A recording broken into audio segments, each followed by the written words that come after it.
前日にですね、バーレーングランプリ F1 のバーレーングランプリ決勝戦がありまして、私は57ラップすべて見ました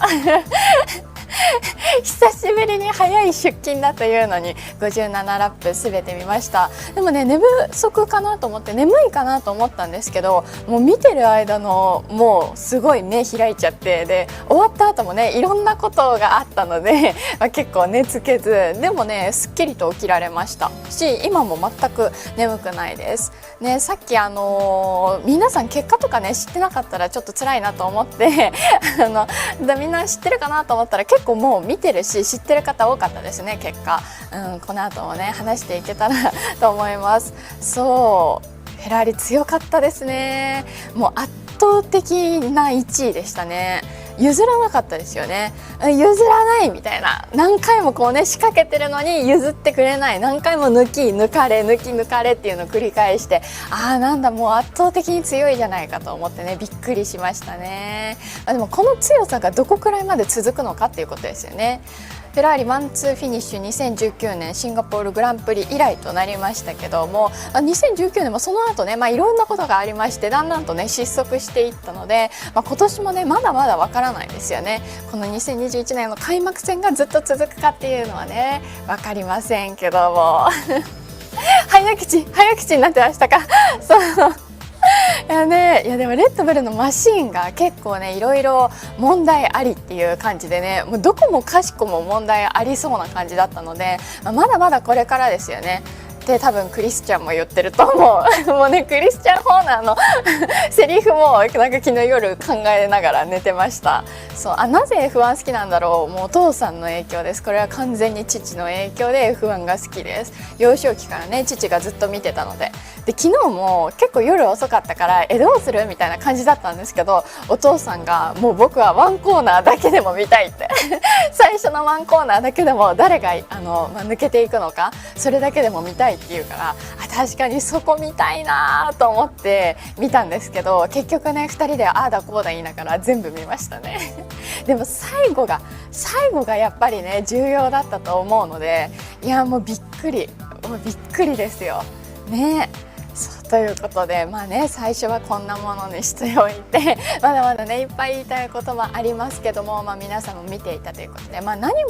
もとにもかくにもフェラーリワンツーフィニッシュ素晴らしいですよね。フェラーリが強くなってるっていうのはねやっぱり盛り上がりますから F1 業界非常にいいことだなと思いつつ、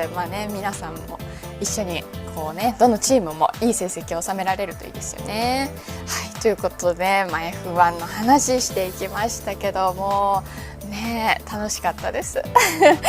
さあまた F1 トークあるかなというふうにねコメントも来ていましたけども、やっぱ興奮冷めやらぬという感じですよね。いやでもねワンツーフィニッシュフェラーリでメルセデスがどこまで来るかっていうのに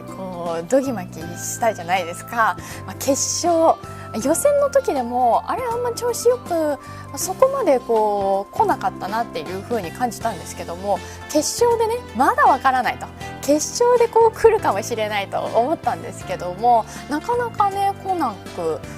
かったですね。あとはなんかやたらタイヤを交換するハミルトン、そしてそこでハードにするハミルトンみたいななんか不思議なタイヤ交換するなと思ったんですけども、やっぱりね今年はレギュレーションが変わりまして18インチタイヤも大きくなったから、結構皆さんね様子見てんのかなっていう風に思いましたね。どうなんでしょうね。でもね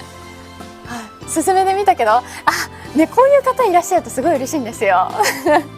私もなんでこの番組で F1 の話をなんで初めてしたんだろうっていう感じなんですけども、話をしたらすごいですね盛り上がってくださって、初めて話つながる人に父以外で出会えたと思ってなんか話すことないんですよ同世代の子とか、だからこんな話に通じる方いっぱいいると思って、すごいそれからね楽しくなっちゃって、私もねたくさん見るようになりましたし、しかもこうやって番組で言ってたら、じゃあ今年は見ようかなとかいう風にねおっしゃってくれる方がたくさんいてね嬉しい。嬉しいし F1 世界に結構貢献してますよね。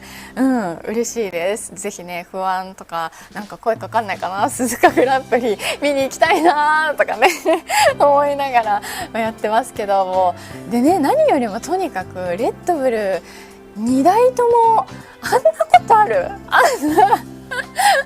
ことある。もう最後57周するんですよ。57周こう同じコースをウィーンってやるんですけども、最後の方でセーフティーカーっていうのが入ってちょっとね1台ね火が出たんですよね。それもレッドブル系列、ホンダのねこうパワーユニットどうしたんだろう。まあでもエンジンなのかどうなのかちょっとよくわかんないけど、火が出ちゃってセーフティーカー、燃料ポンプね、みんな燃料ポンプ苦しんでますよね。ねえ、そうで火が出て1回セーフティーカーってなって残りあと5、6周みたいなところで、じゃあもうここで差が詰まりのこう追い越しのみたいな展開を予想したら、まあ違いましたね。何これと思ってもうどんどん調子悪い。フェルスタッペンなんかもうラジオのこのねコメントかなりもうきつそうでしたからね。もうちょっと2位をとにかくキープしてほしいって思ったらもうダメですよ。もう止まると思ってね。もう角田くん残ってくれてありがとう。しかもポイントがだから4台のうち3台もないんですよ。だからその1台めちゃめちゃ貴重ですよね。角田くんと思ってね、良かったです本当に。ポイント圏内入ってね。いや残念だったし、こっからですよね。こっからどこまでこう追い上げてくれるか、そこをかかってるし、でもね信じてます。絶対ね技術いいと思うので、かなりこうグッとね右肩上がりになってくるはず。それでねハミルトンが3位入賞ですよ。まあトトは笑顔だったのかしら、そこも気になりますねもうねやっぱりそういうところでね強さ出てくるのかなって、やっぱりなんか最後なんか納得しちゃいましたけども、まあね、次の次が楽しみです。とにかく次が楽しみね。そうもう今週末2戦目ありますから、でも1週間でどれだけ調整できるかですよね。みんな気合い入れて調整してると思います。トタやっぱりめちゃくちゃ笑顔、もうね見てないんですよ。最後もうお父さんなんかすねちゃってプチッみたいなニッコニコしてた。トトはそうですよね、笑顔ですよね。いやまあでもまだまだチャンスありますしね。まあでもやっぱり3強時代ですかね。メルセデスもここから全然多分調子上がってくるんじゃないかなって思うのでね、とにかく3強時代、しかも1位2位でフェラーリレッドブルでフェラーリレッドブルなんですよ。その差も大きかったですよね。1、2と3、4の差が大きいんですよ。だからそこもなんでなんだろうなと思って、なんでファーストドライバーだけこんな調子いいんだろう、同じマシン乗っててもって思って、なんだろうね。ちょっとなんか熱く語りすぎちゃいましたけども、まだまだねここから試合たくさん続くので、そこのね変わりようも注目ですね。さあということでだいぶ語らせていただきました。非常に5分経ちましたからね。ここからはお天気見ていきましょう。残りの、20分間はしっかりと天気見ていきます。さあ切り替えてここからは皆さんからいただいたリポートと天気の報告確認していきましょう。